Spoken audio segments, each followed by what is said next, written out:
विज्ञान आणि तंत्रज्ञान भाग 2 यामधला आपण पुढचा भाग पाहत असताना प्रकरण 5चा हरित ऊर्जेच्या दिशेने यामध्ये आपण सौर ऑस्मिक विद्युत निर्मिती केंद्र आपण यापूर्वीच्या व्हिडिओमध्ये सांगितले तुम्हाला की सौर ऊर्जा ही दोन प्रकारात वापरता येऊ शकते विद्युत निर्मितीसाठी। यामध्ये पहिला जो प्रकार आहे तो म्हणजे टर्बाइनचा वापर न करता म्हणजे चुंबकीय प्रवर्तनाचा वापर न करता विद्युत निर्मिती करणे, आणि दुसरा जो प्रकार आहे तो म्हणजे सौर ऊर्जेचा वापर करून आपण ऑस्मिक विद्युत निर्मिती केंद्रामध्ये जनरेटर वापरून विद्युत निर्मिती करू शकतो। पण तुम्हाला आकृतीमध्ये दाखवल्याप्रमाणे आपल्या पाठ्यपुस्तकामध्ये आकृती दिलेली आहे, ही आहे 5.30 या आकृतीमध्ये तुम्हाला दिलेला हा भाग आहे। ऊर्जा दोन प्रकारे वापरता येते, सौर ऊर्जा आणि यापूर्वी आपण पाहिलेला कोळसा असेल, अणु ऊर्जा असेल, त्याच्यानंतर ऑस्मिक विद्युत ऊर्जा, यावर आपण विद्युत निर्मिती केली अशाच प्रकारचा हा असणारा भाग आहे। तर हा भाग समजून घेताना तुम्हाला ऑस्मिक विद्युत ऊर्जा निर्मिती केंद्राप्रमाणेच सौर ऊर्जेचा वापर करून विद्युत निर्मिती करता येते। सौर ऑस्मिक विद्युत निर्मिती केंद्र आपल्याला पाठ्यपुस्तकामध्ये दिलेली आकृती ही आपण लक्षात ठेवली पाहिजे, आणि आपल्याला प्रश्न कधीतरी विचारला जाऊ शकतो की दिलेली आकृती आपल्याला काय दर्शवते किंवा दिलेल्या आकृतीतील विद्युत निर्मितीचा आराखडा कोणता। तर आपलं पहिल्या प्रश्नाचं उत्तर आपल्या इथं देता आलं पाहिजे, तो म्हणजे सौर ऑस्मिक विद्युत निर्मिती केंद्र।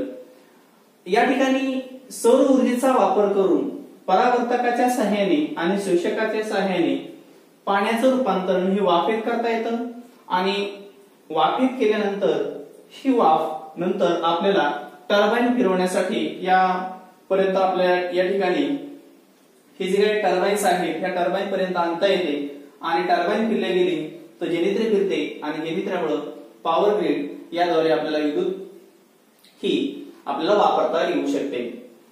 यापूर्वी आपण पाहिलेल्या ऑस्मिक विद्युत निर्मिती केंद्राप्रमाणेच आपल्याला इथं कूलिंग टॉवर आहे, याप्रमाणेच आपल्याला संगणक आहे। संगणन करण्याची जी क्रिया आहे या संगणन करणारा हा जो भाग आहे हा भाग या ठिकाणी आहे। तर हा पुढे हे जे काही पाणी आहे हे पाणी परत आपल्याला पंपाच्या सहाय्याने हे आपल्याला सौर परावर्तकापर्यंत आणून आपण या ठिकाणी हा जो परावर्तक आहे याची आपण रचना समजून घेत असताना हे परावर्तक हे आंतरवक्री असतात। आंतरवक्री आरशाप्रमाणे कार्य करणारे असतात। जसे की आपल्याला माहिती आहे की सूर्यप्रकाश जेव्हा आंतरवक्र आरशावर पडतो, भिंगा नाही आरशावरती पडतो, तर ते नाभीपाशी प्रकाश किरण काय होत असतात, एकत्र केले जातात, आणि अशाच प्रकारे नाभीपाशी हा जो पाईप आहे ही पाईपची जी लाईन आहे ही लाईन ठेवून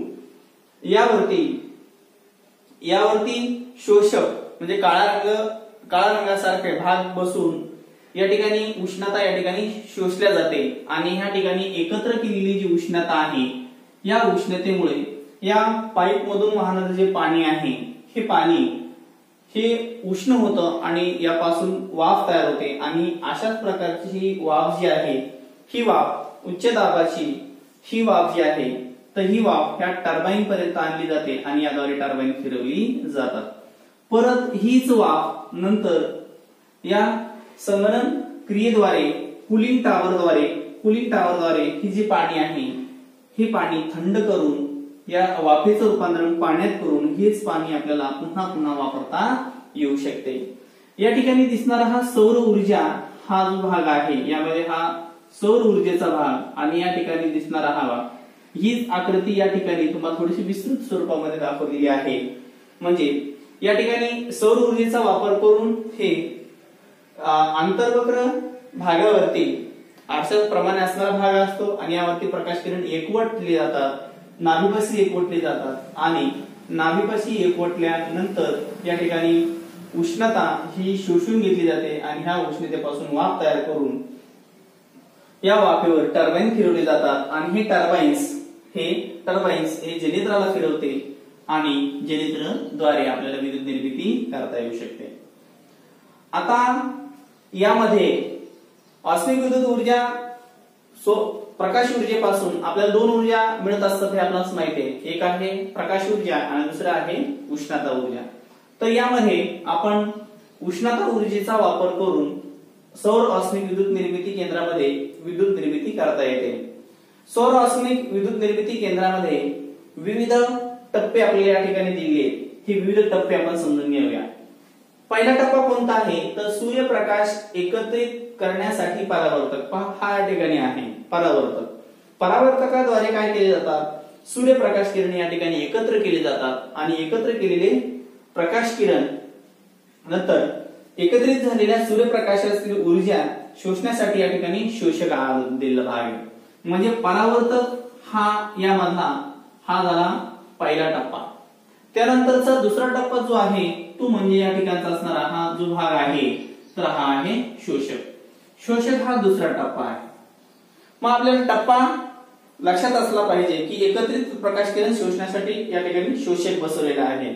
हा पहिला नंबरचा टप्पा, हा आहे 2 नंबरचा। तिसरा टप्पा आपण समजून घेणार आहोत, वाफेवर चालणारे टर्बाइन। म्हणजे या शोषकापासून वाफ तयार केली जाते आणि ही वाफ नंतर आपल्याला ह्या टर्बाइन पर्यंत आणली जाते। जसं की हा दिसणारा हा आंतरवक्री भाग, या ठिकाणचा असणारा हा आंतरवक्री भाग आहे, हे पाईपद्वारे एकत्र करून ही वाफ टर्बाइन पर्यंत आणली जाते। हा झाला याच्यातला असणारा हा तिसरा टप्पा। तिसरा टप्पा काय आहे, वाफेवर चालणारे टर्बाइन। म्हणजे वाफेवर चालणारी ही वाफ आहे, या वाफेवर चालणारे हे टर्बाइन आहे आणि हे टर्बाइन ह्या जनित्राला काय करते, फिरवते आणि फिरवल्या गेल्यामुळे काय होते, विद्युत ऊर्जा निर्मिती होत असते। आता यानंतरचा चौथा टप्पा कोणता तर जनित्र आहे। म्हणजे तिसरा टप्पा आणि हा आहे चौथा टप्पा।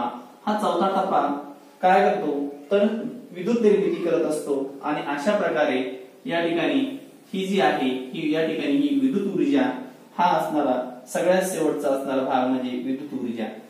म्हणजे 1 2 3 4 आणि 5 असे 5 टप्पे आपल्याला या ठिकाणी 5 टप्पे लक्षात ठेवायचे आहेत। पहिला टप्पा म्हणजे परावर्तकाद्वारे शोषक, परावर्तकाद्वारे प्रकाश किरण एकत्र केले जातात। म्हणजे परावर्तक का वापरले जातात तर प्रकाश किरण एकत्र करण्यासाठी परावर्तक वापरले जातात आणि हेच परावर्तक शोषक काय करतो तर उष्णता शोषून घेतो। हा दुसरा टप्पा आणि शोषलेली जी उष्णता आहे त्या उष्णतेमुळे वाफ तयार होते आणि हीच वाफ नंतर टर्बाइन फिरवण्यासाठी वापरली जाते। म्हणजे वाफेवर चालणारे टर्बाइन हा याच्यातला असणारा तिसरा टप्पा आणि यामधला चौथा जो टप्पा आहे हा म्हणजे जनित्र आहे। हा जनित्र विद्युत निर्मिती करतो आणि यापासून विद्युत ऊर्जा निर्माण होते। असे या विद्युत निर्मिती केंद्रातील असणारे ही विविध टप्पे। आता या ठिकाणी ऊर्जा रूपांतरणाची तुम्हाला आकृती दिलेली नाही, पण आपण याच्यावरती ऊर्जा ही कशी रूपांतरित होत असते, जशी की सौर ऊर्जा आहे आणि ह्या सौर ऊर्जेचे रूपांतरण हे गतिज ऊर्जेमध्ये करण्यासाठी म्हणजे सूर्यामध्ये असणारी स्थितीज ऊर्जा ही गतिज ऊर्जेमध्ये रूपांतरित करता येते। टर्बाइन फिरवले जातात आणि याद्वारे ही विद्युत ऊर्जा निर्मिती म्हणजे जनित्र हे फिरते, गतिज ऊर्जेमुळे फिरते आणि अशा प्रकारे विद्युत ऊर्जा ही या ठिकाणी निर्माण होते। या ठिकाणी तुम्हाला दिलेले हा जो भाग आहे तर हा ऊर्जा निर्मितीचा टप्पा आपल्याला पाठ्यपुस्तकामध्ये या आकृतीमध्ये दिलेला नाही। अशा प्रकारे सौर विद्युत निर्मिती केंद्रामध्ये हा सौर विद्युत निर्मिती केंद्राचा आराखडा आहे आणि याद्वारे आपल्याला विद्युत ऊर्जा निर्माण करता येते। आपल्याला त्या खालोखालचा एक प्रश्न दिलेला आहे आपल्याला की तुम्हाला माहित आहे का, या ठिकाणी तुम्हाला जगातील विद्युत ऊर्जा निर्मितीसाठी वापरणारे स्रोत हा अवांतर वाचनाचा जो प्रश्न आहे म्हणजे भाग जो आहे हा आपल्याला मूल्यमापनातून वगळण्यात आलेला आहे। या ठिकाणी आपल्याला विविध स्रोत दिलेले आहेत आकृतीमध्ये जर तुम्ही बघितलं तो कोळसा, नैसर्गिक वायू, जलविद्युत ऊर्जा, अणुऊर्जा, पेट्रोलियम, नूतनक्षम असणारे स्रोत असा विविध भाग दिलेले आहेत। जागतिक प्रमाण दिलेले आहे आणि भारतीय प्रमाण अशा पद्धतीने हा ही चौकट जी आहे तुम्हाला माहित असेल का तर हा भाग वगळण्यात आलेला आहे। परंतु आपल्याला हे आपल्या माहितीसाठी आपल्याला माहित असणं खूप गरजेचे आहे। जागतिक प्रमाण कोळशाचं हे जागतिक लेवलला 41% आहे, तर भारतामध्ये 60 आहे. म्हणजे यामध्ये आपण जर पाहिलं तर आपण या कोळशाचा वापर आपण 7% जगाच्या तुलनेत आपण करतो. जगामध्ये 41%चा जगाची जर टक्केवारी जर बघितली ती 41% आहे. त्याच्यानंतर त्या खालोखाल कोळशाच्या नंतर वापरला जाणार आहे नैसर्गिक वायू. जागतिक प्रमाण टक्केवारीमधलं जे प्रमाण आहे हे 22% आहे आणि भारतामध्ये वापरलं जाणारं जे प्रमाण आहे ते 8% आहे. म्हणजे आपण टक्केवारी आपण समजून घेऊ शकतो की आपण त्याचा वापर कसा करत असतो. जलविद्युत ऊर्जा निर्मितीमध्ये जागतिक प्रमाणामध्ये 16% आहे आणि भारतीय टक्केवारीचं प्रमाण हे 14 आहे. 16-14 आपण लक्षात ठेवा. अणुऊर्जामध्ये जागतिक प्रमाण 11% आणि भारतामध्ये फक्त 2% ही अणुऊर्जा वापरली जाते. आपण अणुऊर्जेचा वापर करत असताना जर बघितलं तर आपण अत्यल्प प्रमाणामध्ये याचा वापर करतो. पेट्रोलियम मध्ये जागतिक प्रमाण हे 4% आहे, तर भारताचं जे प्रमाण आहे ते 0.3% एवढं आहे. त्यानंतर शेवटचा जो टप्पा आहे तो म्हणजे नूतनक्षम, म्हणजे नव्याने ऊर्जा स्रोत निर्माण करण्याचे, जसे की आपण पवन ऊर्जा असेल, सौर ऊर्जा असेल, यासारख्या ऊर्जा स्रोतावर विद्युत ऊर्जा निर्मिती करण्याचे प्रमाण जगामधलं प्रमाण हे 6% आहे, तर भारताचं प्रमाण हे बऱ्यापैकी म्हणजे 15.7% आहे. 7% आहे, 15.7%.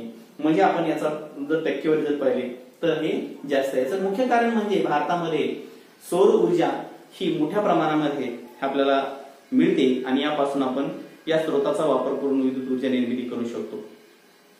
ह्या पाठाचा हा शेवटचा भाग जो आहे. आता राहिलेला जो भाग आहे तो म्हणजे या प्रश्नावर आधारित आपल्याला म्हणजे या आकृतीवर आपल्याला कोणकोणते प्रश्न विचारले जाऊ शकतात. विचारण्यासारखे प्रश्न कोणते, तर सौर ऑस्मिक विद्युत निर्मिती केंद्र म्हणजे यावर विचारले जाणारे प्रश्न. तुम्हाला आकृती दाखवली जाईल, आकृतीवर तुम्हाला प्रश्न विचारले जातात. दिलेला आकृतीतला आराखडा कोणता, पहिला प्रश्न. मग तुम्हाला नुसती आकृती दिली जाईल, मग ह्या आकृतीवरून तुम्हाला हे दाखवता येईल.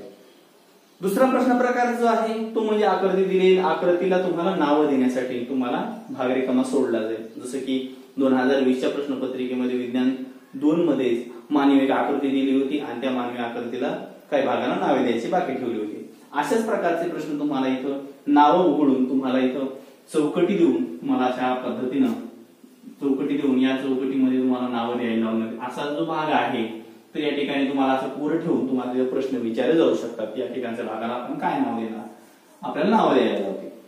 असाही प्रश्न विचारला जाऊ शकतो. विचारल्या जाणाऱ्या प्रश्नामध्ये आपल्याला सौर ऑस्मिक विद्युत निर्मिती केंद्रामधील विविध टप्पे कोणते, तर आपल्याला हे टप्पे लिहिण्याचा एक प्रश्न येऊ शकतो. म्हणजे हा प्रश्न तुम्हाला 1 मार्काला किंवा 2 गुणासाठीचा प्रश्न आपल्याला विचारला जाऊ शकतो. आकृती काढायला सुद्धा विचारले जाऊ शकते. आकृती काढा, आकृतीला नावे द्या, त्यानंतर सौर ऑस्मिक विद्युत निर्मिती केंद्रावरच्या आकृतीचे निरीक्षण करा आणि पुढील प्रश्नाची उत्तरे द्या. त्यामध्ये सौर विद्युत निर्मिती केंद्रामध्ये सौर ऑस्मिक विद्युत निर्मिती केंद्रामध्ये विविध टप्पे कोणते, हे टप्पे आपल्याला या ठिकाणी या पद्धतीनं मांडावं लागतील. हे 4% तुम्हाला 5% तुम्हाला सांगावं लागतील. अशा पद्धतीनं आपल्याला प्रश्न विचारले जातात. तर आणखी प्रश्न काय विचारला जाऊ शकतो, तर सौर विद्युत निर्मिती केंद्रामध्ये कोणत्या प्रकारची ऊर्जा वापरली जाते, तर उष्णता ऊर्जा ही वापरली जाते. आकृतीवर आधारित आपल्याला आणखी प्रश्न विचारले जाऊ शकतात. तर आकृतीमध्ये तुम्हाला विचारलेला प्रश्न ऊर्जा रूपांतरणाचा सुद्धा प्रश्न विचारला जाऊ शकतो. यामध्ये परावर्तकाचं कार्य विचारलं जाऊ शकतं, शोषकाचं कार्य विचारलं जाऊ शकतं. शोषकाचं कार्य काय, परावर्तकाचं कार्य लिहा, शोषकाचं कार्य लिहा, परावर्तकाचं कार्य लिहा. असाही प्रश्न तुम्हाला 1 गुणाचा विचारला जाऊ शकतो.